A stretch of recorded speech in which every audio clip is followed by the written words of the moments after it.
Hi, I'm Dan Q, and you're listening to a podcast that nobody ever asked for, exclusively about things that only I find interesting. Today, I'll be talking about Yousuf Karsh. As usual, there's a blog post to accompany this episode. Find the link wherever you consume podcasts, or look me up at danq.me.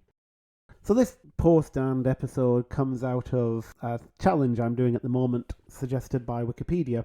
Wikipedia is turning 25 this year, and they've challenged people to read one Wikipedia article a day for 25 consecutive days. And I figured I could do one better than that, and what I would do is randomly pick an article by hitting the random article button, maybe a few times until I got something that looked like it was worth reading, something that inspired my interest, and read that and possibly a few links from it, read around the subject. And then I decided I'd go one further still, and if it was interesting enough to share, I'd write a blog post and make a podcast episode about it. And that's what you're listening to now. Today's random article was Karsh, open parenthesis, crater, close parenthesis, which led me to today's topic, Yousuf Karsh. So, the planet Mercury is covered with impact craters, which shouldn't be surprising because it has no atmosphere to slow down incoming meteors, nor does it have significant active tectonic or erosion processes to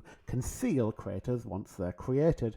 So in 2015, the IAU, the International Astronomical Union, ran a competition to name 4 of the craters on Mercury, and the winning entries resulted in the naming of the craters Carolan, Enheduanna, Kulthum, Rivera, and Karsh. The Karsh crater is about 180 kilometres wide, apparently, which I suppose makes it approximately comparable to your mum.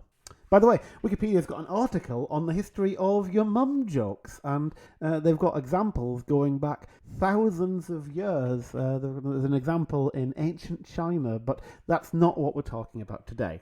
We're talking about the Karsh crater, or more specifically, we're talking about Yousuf Karsh, whom it's named after. And Yousuf Karsh is someone who's sufficiently famous that I'd actually heard of him already, which is an unusual result of clicking random article on Wikipedia for me.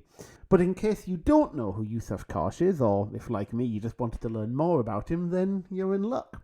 Yousuf Karsh was a Canadian-Armenian photographer who principally took portrait photographs, some of which you have almost certainly already seen. There's a fantastic photograph of Winston Churchill, for example, titled The Roaring Lion.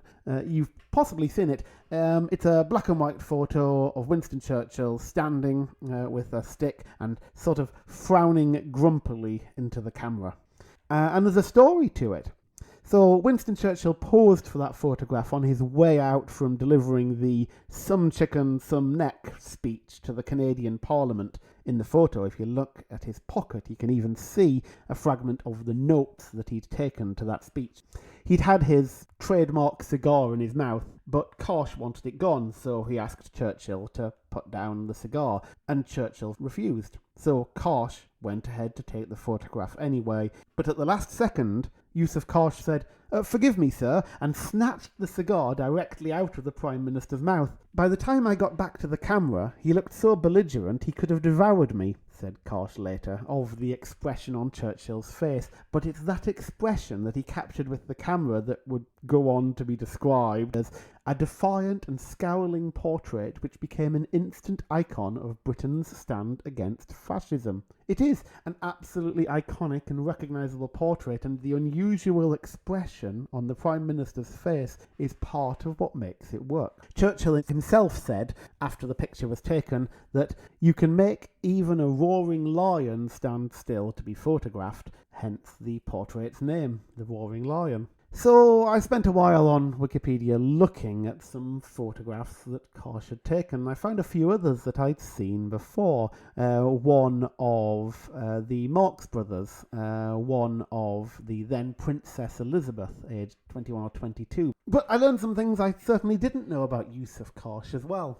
So being born to ethnic Armenians in the Ottoman Empire could have been a death sentence in itself for young Yousuf. Ottoman and later Turkish nationalist authorities and paramilitaries deported, confined or murdered hundreds of thousands and possibly over 1 million Armenians who they saw as a threat to their national identity. among many other candidate explanations and causes for the Armenian genocide, which Wikipedia has a very long and well-researched article on. Karsh and his family travelled with a Kurdish caravan to Aleppo in Syria in 1922, and a year later his parents took advantage of a humanitarian scheme to transport displaced Armenians to live with relatives in Canada.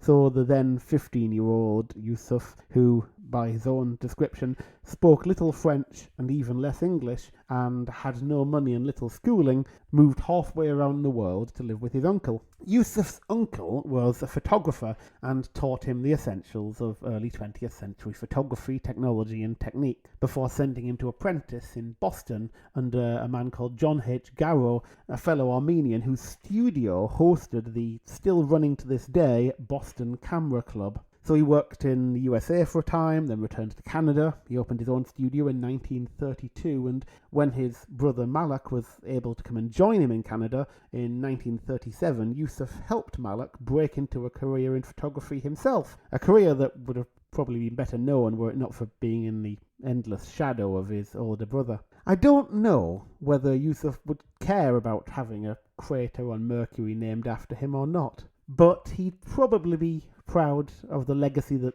lives on in the Karsh Award, which is given every alternate year by the City of Ottawa for outstanding artistic work in a photo-based medium. Once again, this episode was based on a blog post which you can find on danq.me. If you've enjoyed today's episode, go find that, leave a comment there, or drop me an email on podcast@danq.me. And as always, Dan Q for listening. Dan Q very much.